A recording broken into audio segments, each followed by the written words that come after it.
তার লেভারকে ঠিকাদার কবুল করো। কেন? আল্লাহ আনজারুল ঠিকাদার 15,000 আর লেভার সব মিলে 40,000, যে টোটাল 55,000 টাকা। এরা বলালামেন আমি বক্তার মনিস্তির করতে পারলাম না, মনে হয় মালদা ডিস্ট্রিক্টের ভিতরে এটা দান ফাট হয়ে গেল।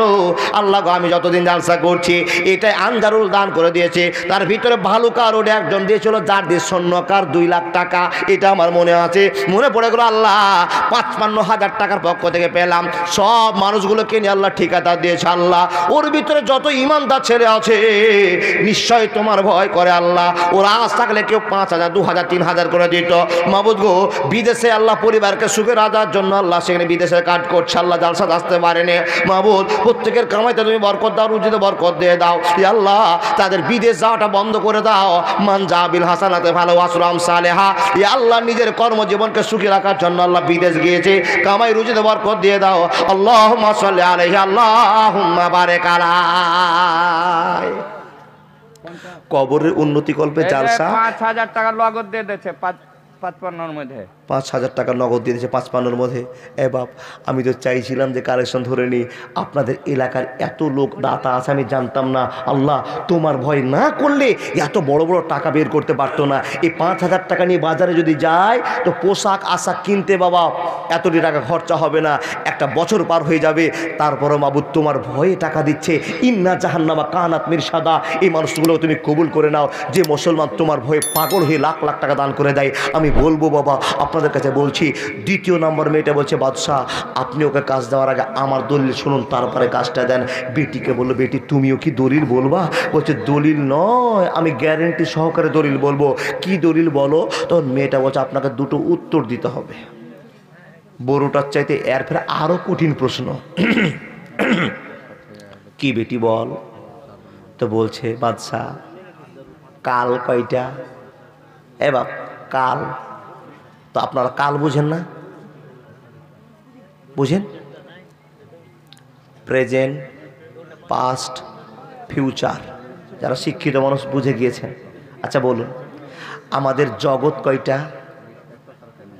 2টো।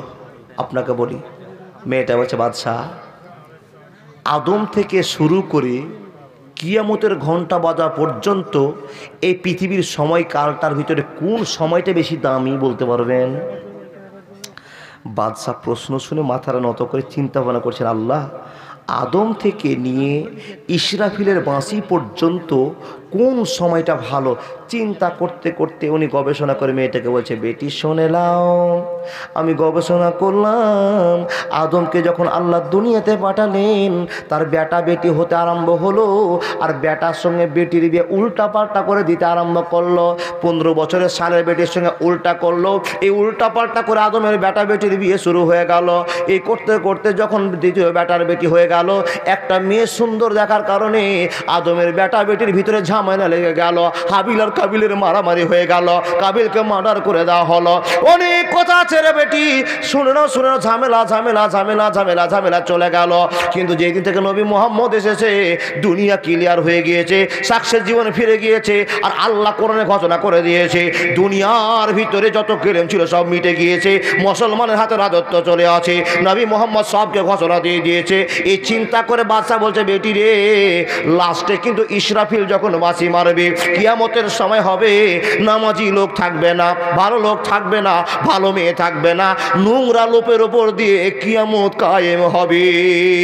সম্পূর্ণ গবেষণা করার পর মেয়েটাকে বাদশা বলছে বেটি রে, আদমের যুগটা ভালো ছিল না, আর কিয়ামতের পূর্বের যুগটা ভালো হবে না, মিডিলের যুগটা বেশি ভালো আমার কাছে মনে হয়। তখন বেটি বলছে বাদশা আপনি একটা অরিজিনাল কথা এখন মুখ থেকে বের করেছেন।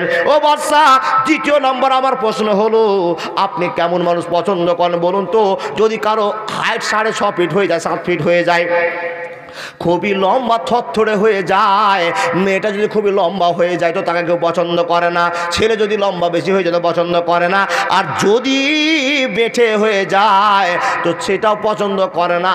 আপনার মনে কোনটা বেশি ভালো আপনাকে বলতে হবে। তো বাচ্চা বলছে বেটি যদি লম্বা ছেলে জন্ম নেয় তো সবাই বলবে এটা ফেরাউনের জন্মা, আর যদি বাইটা হয়ে যায় তো বলো মনিরুদ্দিনের। কোন মনিরুদ্দিন? রাগ করিয়েন না, মোবাইল চলছে বাবা, সব শুনবে আর আমাকে ফোনে গাল দেবে। হ্যাঁ বন্ধুবর, লম্বা হলে ফেরাউন, আর যদি নিচে হয়ে যায়, বেটে হয়ে যায়, তো মানুষ তাকে কি বলে? জোকার বলে।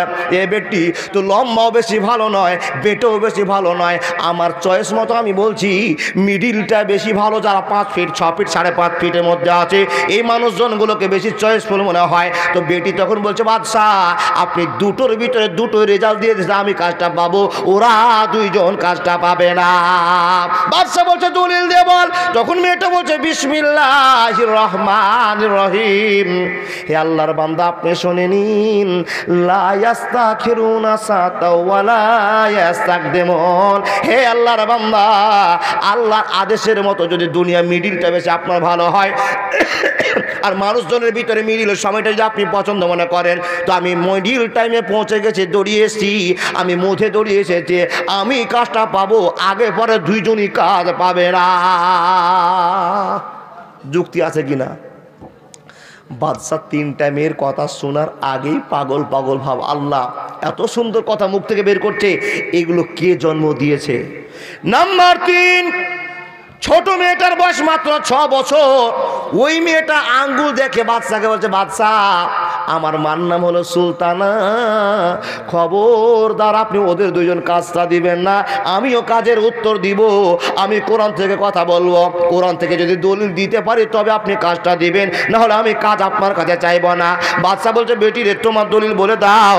যখনই বলতে আরম্ভ করেছি, মুসলমান তুমি জীবন ধন্য করা ওয়াজ আজকে শুনে নাও। হে আল্লাহ, তোমার বান্দা আনারুল 20 কিলো গম আর 500 টাকা আল্লাহ কবুল করে নাও। কথা বলতে আরম্ভ করলাম। হে মুসলমানের দল, 3য় নম্বর মেয়েটা বলছে, বাদশাহ আপনার কাছে প্রশ্ন আমার একটা, আপনাকে বলতে হবে কয়টা কাল দুনিয়াতে আল্লাহ দিয়েছে, কাল সম্পর্কে আপনাকে ধারণা দিতে হবে। বেটি বুঝতে পারি না, কি কাল তুমি সম্পর্কে জিজ্ঞেস করেছো? তো বলছে, আপনি বলুন জগৎ কয়টা? এ বাপ, আপনারা বলুন জগৎ কয়টা, হিসাব করে কথা বলুন। জগৎ না, দুটো, একটা ইহ জগৎ, একটা পরজগৎ। গুড, এটাই হলো প্রশ্ন। একটা হলো ইহ জগৎ, একটা হলো পরজগৎ। এই দুটো জগতের ভিতরে মেয়েটি বাদশাকে প্রশ্ন করছে, 6 বছরে, সব ছোটটা, বাদশাহ এই দুটো জগতের ভিতরে কোন জগৎটা বেশি ভালো আপনি বলুন দেখি। আপনারা বলুন, এই দুটো জগতের ভিতরে কোনটা ভালো বাপ? একটু হিসাব করে বলুন, চেষ্টা করুন না। পরজগৎ ভালো। কেন ভালো?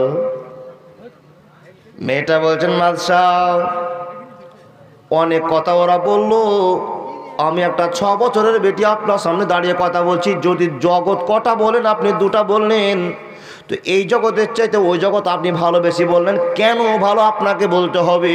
তখন বাদশাহ বলছে, বেটি রে তোমাদের উত্তর দেওয়ার মতো ক্ষমতা নাই, কিন্তু তোমার গরিব বাচ্চা তোমাদের সামনে আজকে হ্যাকেল হয়ে গিয়েছে, তোমরা কোন কোম্পানির মাল, তোমাদের সামনে উত্তর দেওয়ার কঠিন হয়ে যাচ্ছে। বেটি রে বল, আমি জগতের ভিতরে ওই জগৎটাকে বেশি ভালো মনে করি, পর জগৎটাকে বেশি ভালো মনে করি। এই জন্য ভালো মনে করি, এখন যদি কোনো মানুষ 40 বছর নামাজ পড়ে, 10 বছর রোজা রাখা করে, এখানে মাত্র কিছুদিন ইবাদত করার কারণে যদি লোকটা মরে যায় তো জান্নাতে চলে যাবে, যদি লোকটা মরে যায় তো জান্নাতে চলে যাবে। মাশাআল্লাহ ভাই বলো, কিছু কহা না? নাম কি? হ্যাঁ, আজমাল। এই দাদা আমি তো ধরিনি, বক্তা দেখে এত ভয়, আমি ধরবো না। আজমাল 1000 টাকা, আজমাল হোসেন 1000 টাকা দিয়েছে। আমার নাবি দা ধরে নিয়েছে, যেমন আমাকে ধরবে, বাচ্চাকে ধরবে। ধরা তো টাইম নাই না, ধরবো আমি, লোক চিনি কাকে ধরতে হয়, ধরলে আপনাকেই ধরবো। মাশাআল্লাহ। আর একজন দাদা 500 টাকা দিয়েছে। হ্যাঁ গো বাপ, আপনাদের কবরস্থান তো এমনি হয়ে যাবে না গো, এত মানুষের ভালোবাসা আছে আল্লাহ। যারা টাকাকে টাকা মনে করে না তারাই হলো মুসলমান। এই বাপ, ওয়াজ শেষ করি, ঘন্টা পার হয়ে চলে যাচ্ছে, 12টা 21 বেজে গেছে। আপনাদের চলে যাচ্ছেন নাকি? শুনুন, নাম্বার 3, একটা বাজান। মেয়েটা বলছে বাদশাহ জগৎ ভালো, আপনি বলেন পরকাল কারণটা কি আপনি বলুন।